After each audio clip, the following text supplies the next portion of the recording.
ఇది టోటల్గా అతను చెప్పిందంతా కూడా బేసిక్ నాలెడ్జ్ లేకుండా చెప్పినటువంటి విషయం. 100% చెప్తున్నాను. అసలు చాతుర్వర్ణం అంటే అసలే అర్థమేందో తెలుసా? నేను చెప్తా వినండి, అదే చెప్తున్నాను. అది ఉన్నది కాబట్టి ఇవాళ ఆ స్టేజీ నుంచి మూతికి ముంతగట్టి వెనక చీపురు కట్టినటువంటి స్థానం నుంచి ఇవాళ డెవలప్ అయింది. ఇవాళ అందరూ వస్తున్నారు, చేస్తున్నారు. ఇవాళ తిరుపతిలో కూడా అన్య క్యాస్ట్ వాళ్ళు ఎవరు బ్రాహ్మణులు కాకుండా అన్య మతస్థులు అంటున్నాను, అన్య క్యాస్ట్ వాళ్ళు ఇవాళ చేస్తున్నారు. తర్వాత అనేకమైనటువంటి గుళ్ళల్లో కూడా ఇవాళ దళిత సోదరులు కూడా వాళ్ళు పూజారులుగా ఉన్నారు. మీరు మాట్లాడకండి.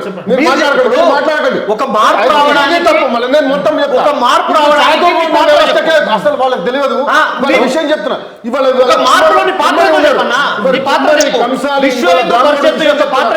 అదే చెప్తున్నా. ఆయన మాట్లాడారు.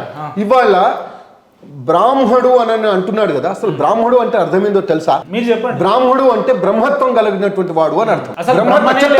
నేను చెప్తా వినండి. బ్రహ్మత్వం అంటే అర్థం ఏంటి? జ్ఞానం కలిగినటువంటి వాడు అని అర్థం. జ్ఞానం కలిగినటువంటి వాళ్ళు ఎవరున్నా సరే వాళ్ళందరూ బ్రాహ్మణే. ఆయన బ్రాహ్మణుడు కదా, ఇవాళ వచ్చి ఇక్కడ కూర్చున్నాడు నాతో మాట్లాడుతున్నాడు అంటే అర్థమైంది మాట్లాడు. నేను చెప్తాను నేను చెప్పేది మనిషి కాబట్టి ఇక్కడ వచ్చి కూర్చున్నాడు. మనిషి కాబట్టి ఆయనకు అర్థం తెలుసుకోగలిగినది కాబట్టి చెప్తున్నాడు. కాబట్టి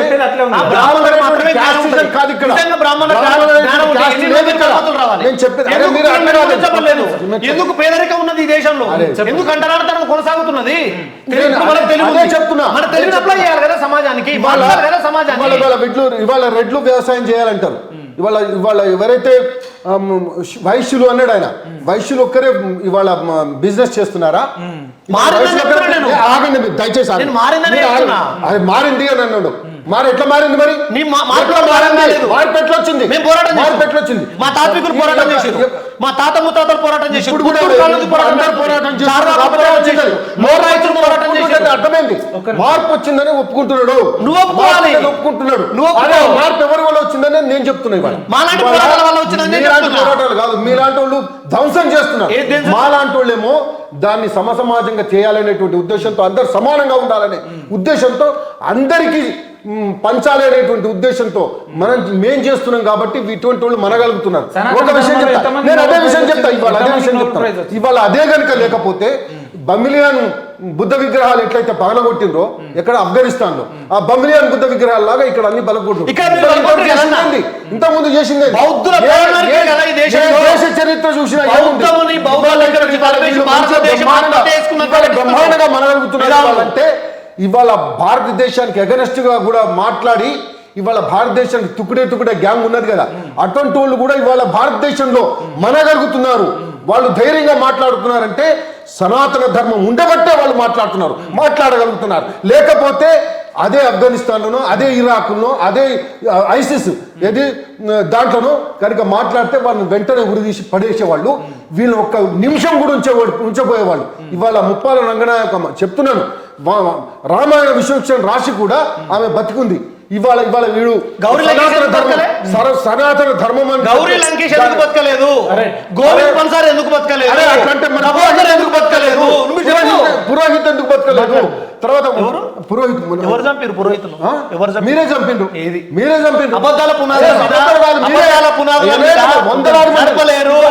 ఇవాళ కేరళలో 350 మందికి పైగా ప్రచారకులను కాళ్ళు చేతులు నరికేసి చంపినటువంటి చరిత్ర ఎవరిది?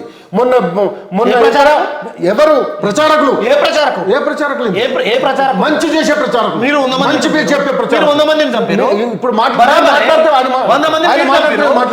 100 మందిని చంపిండు. ఇవాళ కాళీ మహారాజును ఎట్లా చంపిండ్రు? ఇవాళ లక్ష్మణానంద సరస్వతి స్వామి వారిని ఎందుకు చంపిండ్రు? ఇవాళ వాళ్ళు ఎక్కడ పోయిండ్రు? ఇవాళ అఫ్జల్ గురును భారతదేశ న్యాయస్థానం ఏది హ్యాంగింగ్ చేస్తే వీళ్ళు తుకుడే గ్యాంగ్, వీళ్ళు భారతదేశానికి వీళ్ళ పునాదులు, వీళ్ళు సమసమానం కోరేటోళ్ళు. అరే ఘర్ ఘర్ మే అఫ్జల్ గురు పైదా హోంగే. ఎవడ్రా మీడెవడ్రా? అసలు వాడెవడు? అఫ్జల్ గురు ఎవడు? వాడికి దేనికి ఆదర్శం? వాడు పార్లమెంట్ మీద బాంబు వేసినోడు అఫ్జల్ గురు వీరికి ఆదర్శం. ఇటువంటి వాళ్ళు ఇంకొక విషయం కూడా చెప్తా. చైనా వారు జరిగితే అఫ్జల్ గురుకు ఇప్పుడు బీజేపీ పార్టీ పీడీపీతో పొత్తు పెట్టుకుంది. మరి అఫ్జల్ గురు నువ్వు షహీద్ అంటారు కదా, పొత్తు ఎందుకు పెట్టుకుంది? పీడీపీ పార్టీ మీరు పొత్తు పెట్టుకురు కదా, మాట్లాడు.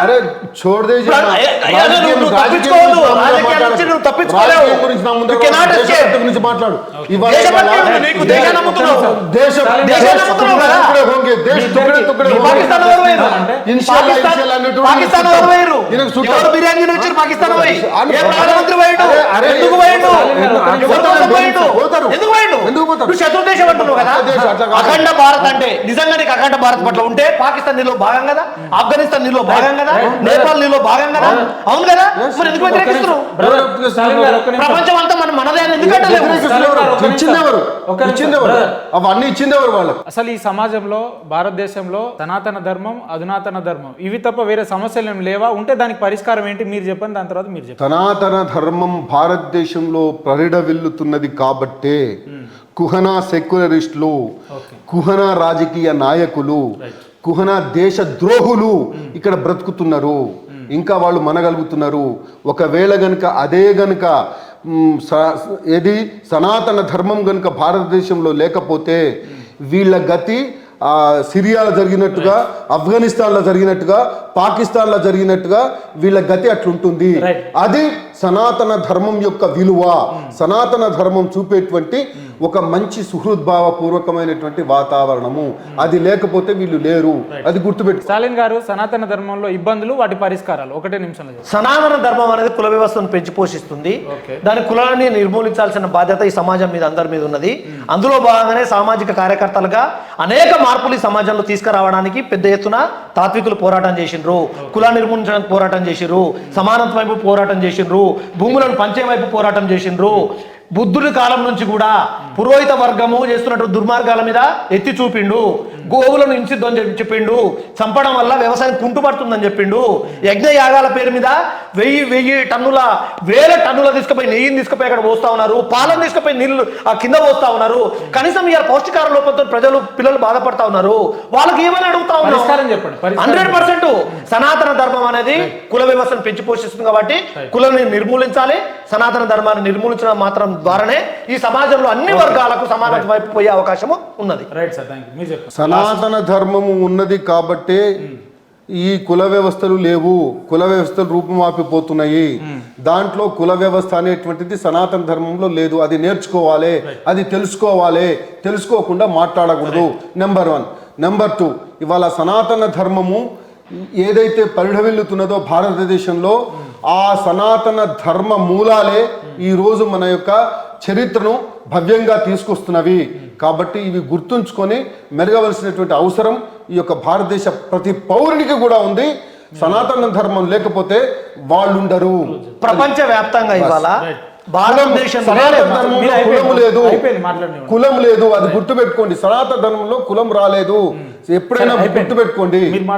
భారతదేశంలో సనాతన ధర్మం ఇచ్చినటువంటి కుల వ్యవస్థను భారతీయులందరూ ప్రపంచ దేశాలలో ఉద్యోగాలు చేయడానికి పోయి అక్కడ కుల వివక్ష గురి చేస్తున్నారు అక్కడ ఉన్న ప్రజలను. ఎందుకంటే ప్రపంచ వ్యాప్తంగా ఇవాళ అనేక US లో కూడా కుల నిర్మూలన చట్టాలు తీసుకుంటారు.